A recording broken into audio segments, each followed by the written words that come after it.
Jesus smuggling is, you're going to follow all the way. Yes, yes. And then the worry is that when you get to the bit that you're not so good on, that's when they're going to smuggle in Jesus. Yeah, yeah. My suspicion is that you have a reservation about some of what Jordan is saying on substructures, on stories, and much more, because you're worried that at some point, either on this stage or off it, at some point when you're not looking, yes, or when I am looking, he's going to Jesus smuggle you. Yeah, that's a. Well, is that fair? I was thinking maybe I'd just carry him in on a cross. Yeah, right.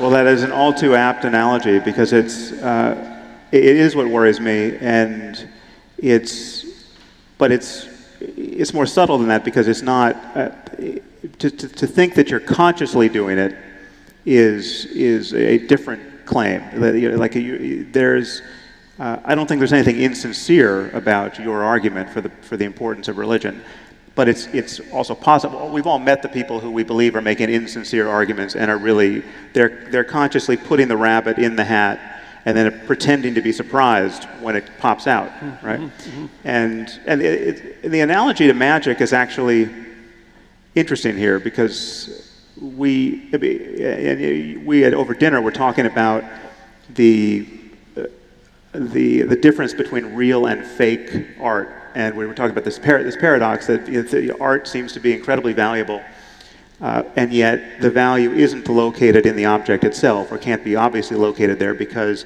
a forgery that is materially the exact copy of some masterpiece is essentially worthless, and the real masterpiece, even if it suffered some damage, would be incredibly valuable. And so where is the value to be located? But what worries me about your enterprise, Jordan, and the way in which you seem to be linking our rational project and our scientific project with religion is right here. There's a difference between, and magic is a decent analogy, there's a difference between, like, paradoxically, real magic is fake magic, and fake magic is real magic. The only real magic in the world produced by magicians is the fake magic, where the magician, like someone like Darren Brown, will tell you, actually, no, I can't read minds, and I did put the rabbit in the hat, and this is fake, but the surprise is that even knowing it's fake, you can't understand how this effect is being achieved. Whereas the fake magicians are the ones who are pretending to be real, who are hiding, who are not acknowledging the mechanics, the real mechanics behind what is in fact effective. You know, the illusion that the rabbit pops out of the hat. And what I worry with some of the way in which you discuss the power of story, the power of metaphor, and the religious anchoring there, is that the leverage and the utility can be had even while acknowledging the real mechanics of it. You know, the fakeness of the magic, right? And you seem to suspect that it can't, that takes all of the wind out of the sails. I'm not so sure what of it's fake and what of it isn't. Well, so I would say that I do consciously participate in the process that you described. But you see, I would also make the case, and this is certainly one of the things that we've been discussing, that you do it unconsciously. And let me make the case for that for a minute, because I've been thinking about it a lot, and I'd like to see your response. So when I really read The Moral Landscape a lot, and I thought about it a lot, you know, and so this is what it looks like to me. So you make the proposition that we have to breach the gap between facts and values, because otherwise our values are left hanging unmoored, and that certainly brings about the danger of nihilism, but also a potential danger of swing to totalitarianism, something we agree about. I truly do believe that. Right. And then you perform an operation, a conceptual operation, and you say, surely we can all agree that, and then you outline a story about this woman who lives in this horrible country, who's basically just being starved and disease-ridden and tortured her whole life and having just a hell of a time of it, to put it in a phrase. Mm-hmm. And then you say, well, surely we can all agree that that's not good. And then you contrast that with, at least in principle, the sort of life that we would all like to have if we could choose the life that we have.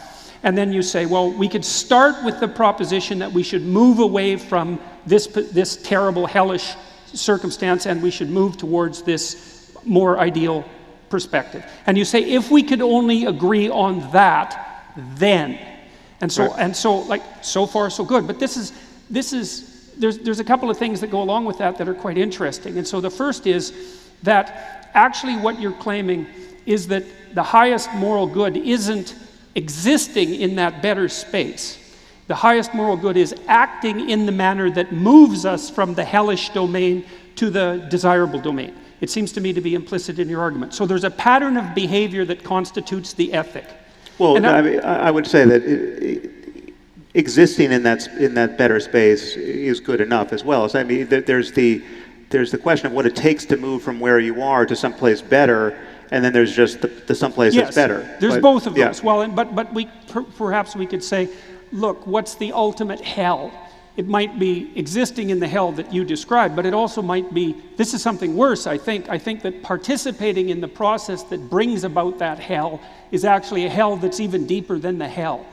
So it's an analogous argument. There's the state of being in a good state, but there's also the state of being that brings you to that good state, and then there's the state of being that's that's a terrible state, and the process that brings you to that terrible state.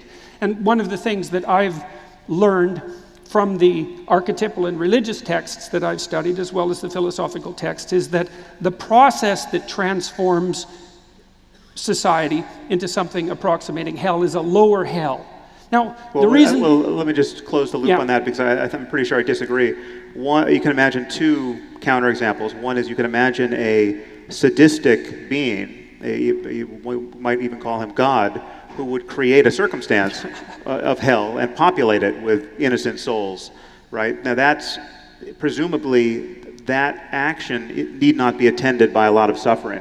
Or you could imagine some... No, but it's still wrong. Oh, still totally it's still wrong. Yes. No, yes. You could even imagine someone who enjoys generating hell. Yes, it could be a source of but that would even be perversion. more wrong than not enjoying it. Right. Yes. Okay, so we want to separate out two things. We want to separate out these states of being and the process that brings them into being. And I do believe you do that in your work, because basically what you suggest is that the appropriate way to act ethically is to act in a manner that moves us away from hell and moves us towards a desirable state. Now, the thing is that as far as I'm concerned, there's a couple of things about that. The first thing is that I wouldn't say that that mode of acting is a fact. I would say it's a personality. And that what you're suggesting is that people embody the personality that moves society away from hell towards heaven, for lack of a better term.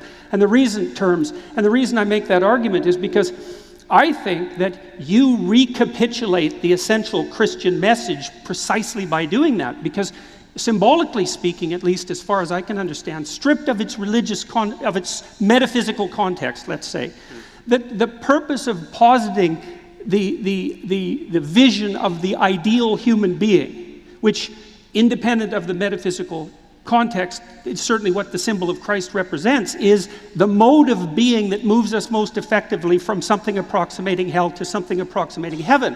And then part of that message is, and this is also something that's dead along the lines of what you're arguing, is that the best way to embody that is actually to live in truth.